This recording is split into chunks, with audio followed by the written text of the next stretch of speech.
So, hello guys, what's up? It's me again, si Mima Alicia nyo at nagbabalik ulit para sa ating panibagong video. So, ito na nga po guys, nang inuuto po guys ni Robin Padilla, itong si First Lady.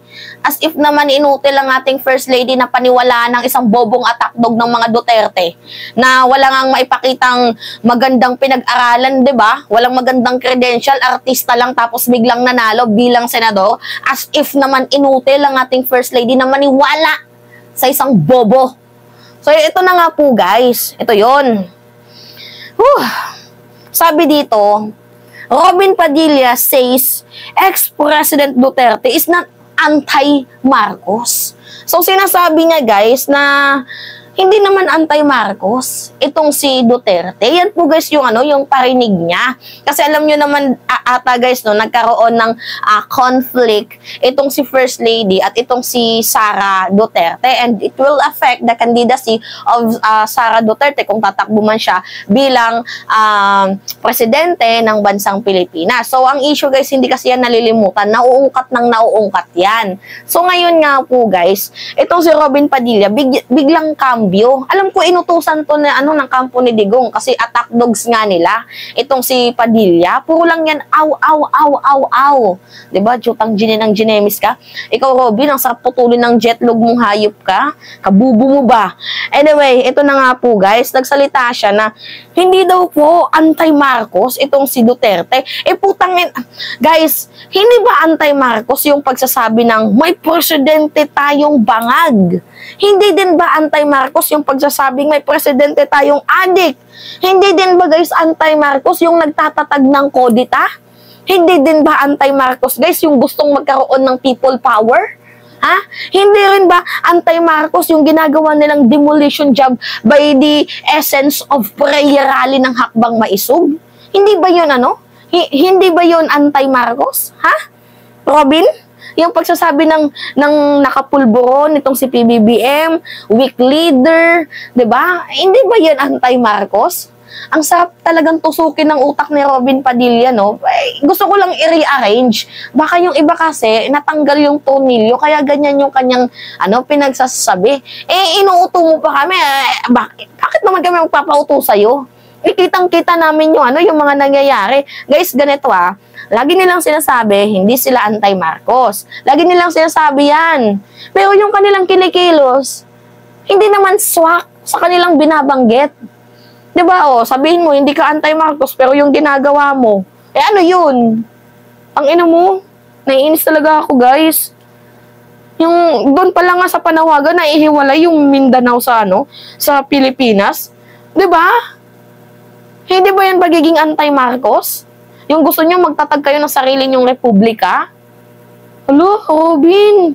Uy, yan yung sinasabi ko guys, na bawal yung artista sa Senado.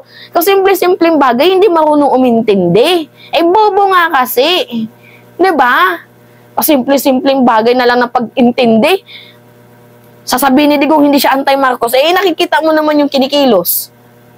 Diba? Yung Hakbang Maisog. Yung pagtatawag niya na bangag adik, hindi ba anti-Marcos yun? Utak talaga na ito, may ubo no? Senator Robin Padilla on Thursday said that his party mate and former President Duterte is not against President Marcos Jr. despite past trades.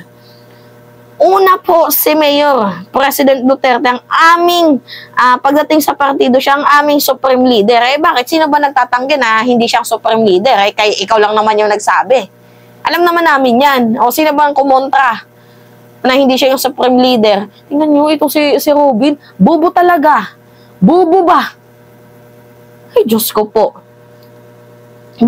Definitely, nasa kanya ang suporta ng lahat ng PDP laban. Kaya nga yan yung ginagawa mo, diba? Sinusuportahan mo itong si Digong kahit mali. Diba? Ang nangyaring annual meeting at endorsement ng mga tatakbong senador, nag-speech si Mayor. Ang sabi ni Mayor, ayaw niya ng gulo. Sino ba yung gusto ng gulo? Si PBBM. Na si PBBM, hindi kayo pinapatulan. Anong ayaw ng gulo ni Duterte? Ano yung pinagagawa niya? Weak, bangag, kudeta, kinausap yung mga retired military forces, 'di ba? Prayer rally, hakbang maisog, people power, demolition job. Ano 'yun? Ano 'yun? Compassion? Love? Yung ginagawa nila, pagmamahal? Ay, Robin.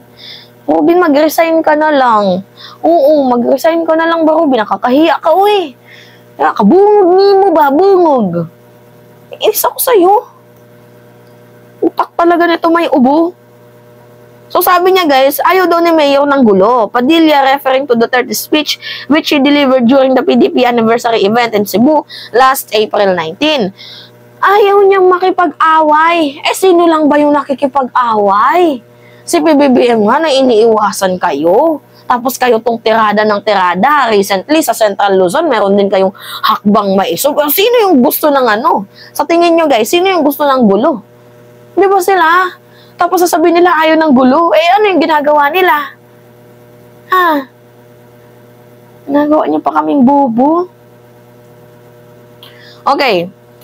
Gusto lang niya na maging maayos sila, PBBM. So, ang gusto pala ni Digong guys, maging maayos daw itong si President Marcos. Bakit? Hindi ba maayos si PBBM? Ano yung hindi maayos? Yung naririnig yung ICC na papapasukin ni PBBM, yung kanyang foreign policy na hindi align sa foreign policy nyo? Yun ba yung gusto nyo na dapat maging matino itong si PBBM? Iba na po ang presidente ngayon. Tapos na yung administrasyon mo. Matuto kang rumispeto kung sino man yung nakaupo. Hindi yung kung ano yung dami mong sinasabi, dami mong satsat. Matuto ka na lang rumispeto. Tanda-tanda mo ng tao, di ka nagpaparespect. Ito pa, isa pa to si Robin. Alam mo namang sala sa init, sala sa lamig yan si Digong. Pinapagtanggol mo pa. Ayaw ng gulo.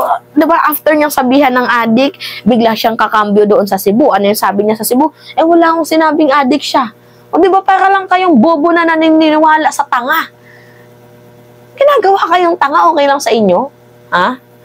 Robin? Okay lang sa iyo na ginagawa kang ganyan? Well, kung sa bagay, atakdog ka ni Digong, wala tayong magagawa dyan. Yan ata yung role mo sa lipunang to, maging aw-aw ni Kadigungan. Diba? Naku. So, sabi niya, siya ay nakasuporta at naniniwala siyang si PBBM ay di involved sa katiwalian. Hindi daw involved sa katiwalian pero pinag-resign nyo. Robin, may utak ka ba? Inang to.